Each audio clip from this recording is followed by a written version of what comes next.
All right, so get this. Okay. What if, like, our brains are secretly, pulling the strings, Oh, interesting. making us do stuff, and we don't even realize it? Mm. We're going to do a deep dive today Okay. into some research All right. about brain activity Uh-huh. and criminal behavior. I see. It's like mind-bending. Is that so? Yeah, we're looking at this article, originally in Bengali, Oh, wow.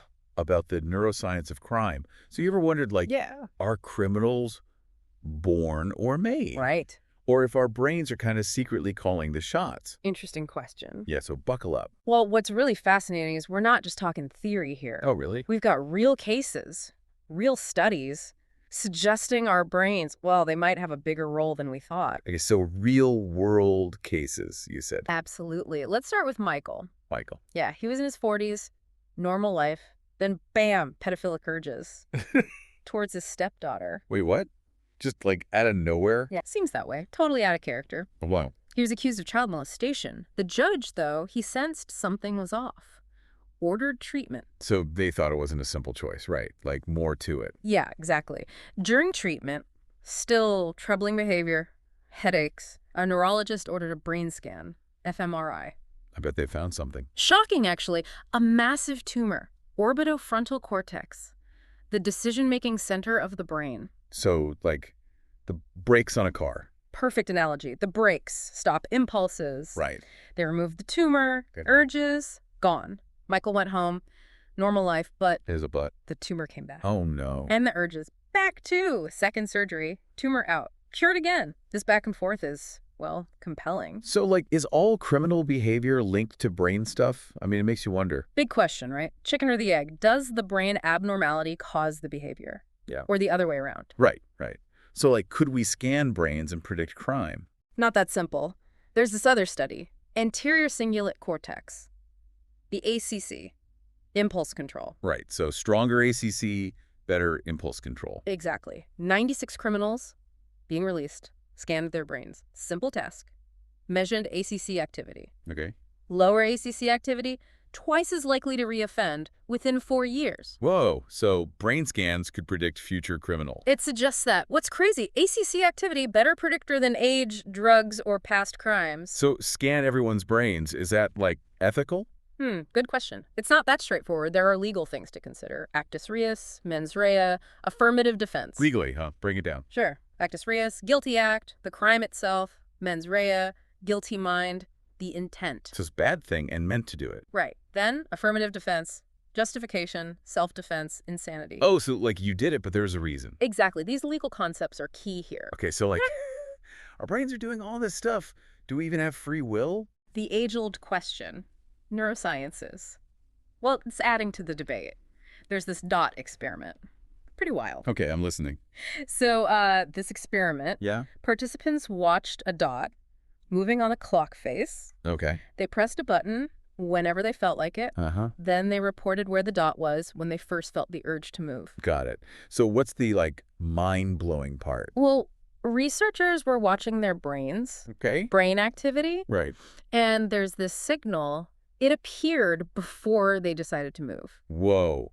So, like, their brains knew before they did?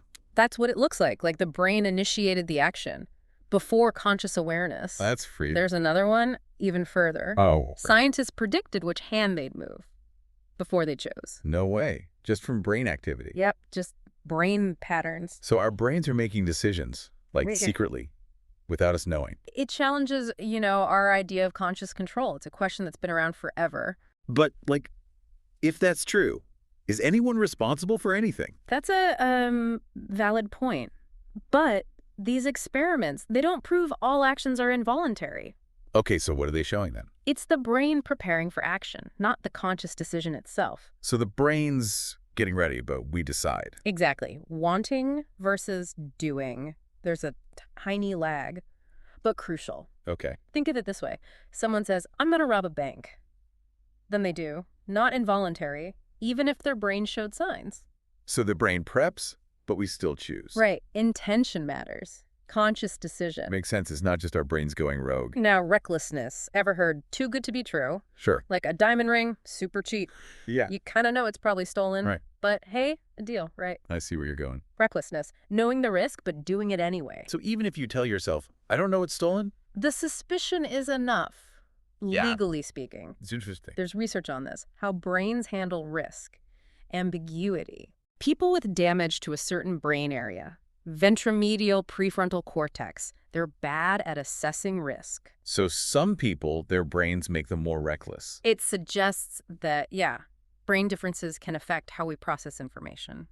Consequences. It's not just knowing right and wrong. Yeah. It's how our brains handle it. Exactly. Impulse control. Like resisting that extra slice of cake. Or, yeah, not robbing a bank. Right. Spectrum of control. Some iron will, others not so much. So brains, impulses, control. All interacting. Differently in everyone. And neuroscience can show us where someone falls on that spectrum. Legally important. So if someone's brain makes them less in control, are they as responsible? Tough question. Neuroscience gives us clues. But so much to learn still. Ethical questions, legal ones. It's like the line between criminal and mentally ill, it's blurry. It really challenges how we think about crime, punishment. There's this other study with monkeys. Okay. Another you said something about monkeys. Yeah, it might sound a little out there, but it's about intentions, how they form. Monkeys and intentions, huh? I'm listening. So these monkeys, they learn to spot patterns, moving dots on a screen. Got a reward if they got it right, like which way are the dots mostly moving? Kind of like that dot experiment Hmm? with the clock face. Similar, but this one's about intention, not just action. Okay, so how'd they, like, measure monkey intentions? Two brain areas, middle temporal area, MT, and lateral intraparietal area, LIP. MT, LIP. Got it. What do they do? MT, think motion detector, sees the dots moving. Hey, that way. Okay, so MT sees the movement. LIP, the decision maker, Yeah. takes the info from MT, other senses too, helps decide which way. MT's the scout, LIP's the general. Exactly. And get this, LIT activity predicted the monkey's choice before it consciously decided. So like the humans, the brain's prepping before they know it. But here's the thing, this study, it's about intentions, not just predicting what they'll do. Intentions, they don't just appear, they like build up, brain gathers evidence, weighs options. It's not a light switch, right? More like building a case. Yeah, piece Yeah. by piece. So monkey brains, human intentions, how much can we really like compare?